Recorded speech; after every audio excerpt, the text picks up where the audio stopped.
Alright, got a quick one for you. If you're on your AC or your heat pump, your condenser fan motors, and you need something in a pinch, you can always do a universal motor. They don't last that long, so they're not really recommended exactly, but they're usually easier to get than the OEM ones. This one completely failed. It's hot burn up internally. It's bad. So we got a matching universal. They might seem kind of intimidating. It's got a bunch more wires on it. It's got this to reverse the direction. It's really not all that bad. Most of them come with this little label stuck on the side, and you can wire it up 3-wire or 4-wire.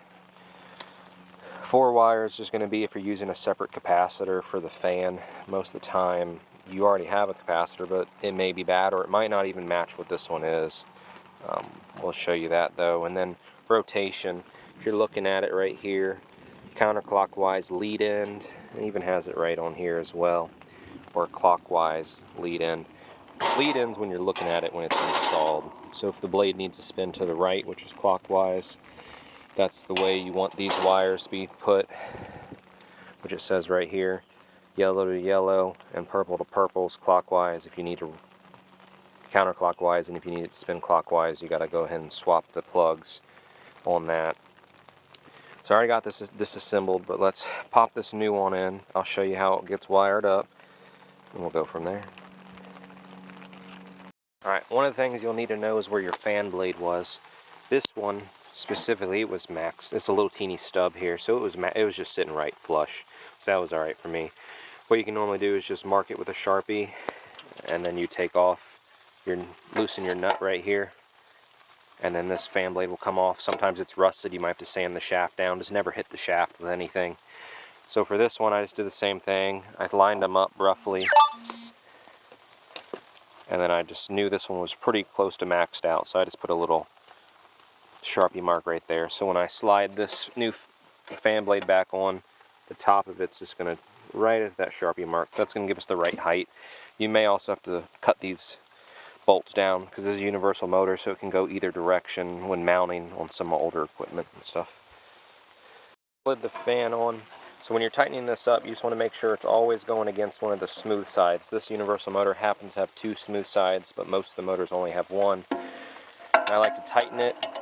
You get it nice and snug, and you back it off a 1/4 turn, and then go just past where you were. That kind of puts a little indentation in it and seats it in pretty well. If there's a torque spec, I don't know what it is, but as long as you get it nice and tight, usually pretty good on that. Let's mount it up to the housing here, the bracket, flip everything over, and get it wired up.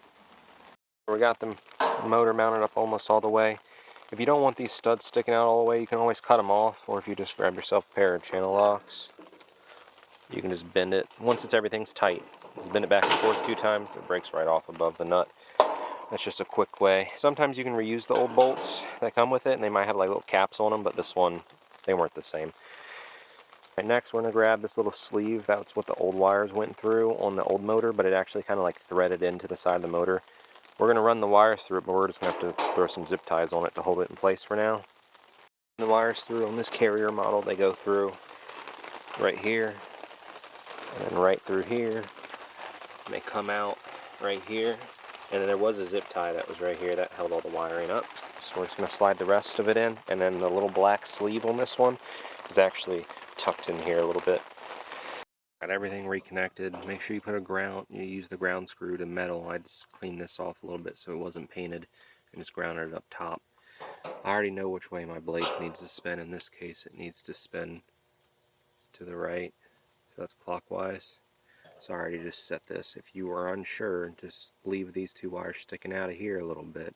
Put like 2 bolts in this thing, get it wired up, and then test it. If it's blowing at you, you're good. Button it all up after. If it's not blowing at you, switch the wiring. Alright, so in my case, I needed a new capacitor as well. It's a 70/7.5. I didn't have that, so I have a 7.5 here. This is going to run the fan, and this one's going to run the compressor, the 70 side. You're going to have 4 wires. You have 2 ways to go about it. You're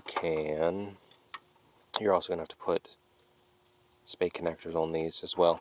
The 2 browns in my case, on this motor right here,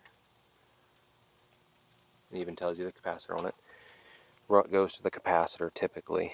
The brown will always be used. The brown and white may or may not be used depending on what you want to do. So look, if we're going to use a separate capacitor like my case, I'm going to go ahead and just hook the brown and white up right here with the power off. Make sure the power's off on everything. Alright, we'll push those all the way on in a minute. And then the white wire is actually linked in with the brown and white wire inside the motor. This needs to be the common. So the common wire on this one, see how it's common on this capacitor here, and then this side's Herm because that's for the compressor. You would just connect it like that. And then, on my case, the black wire is just going to go to the other side of the contactor. So now when the contactor comes on, it sends 240 volts, and then the capacitor does its job. If you had an all-in-one capacitor, all you would do is remove the brown and white. You're going to cap that off, wire nut, anything like that. This white wire has to be on the same side as this common side, and then you would have just put the brown wire right here, and you would be good to go. But since I'm using 2 capacitors, I'm just going to use all 4 wires. Let's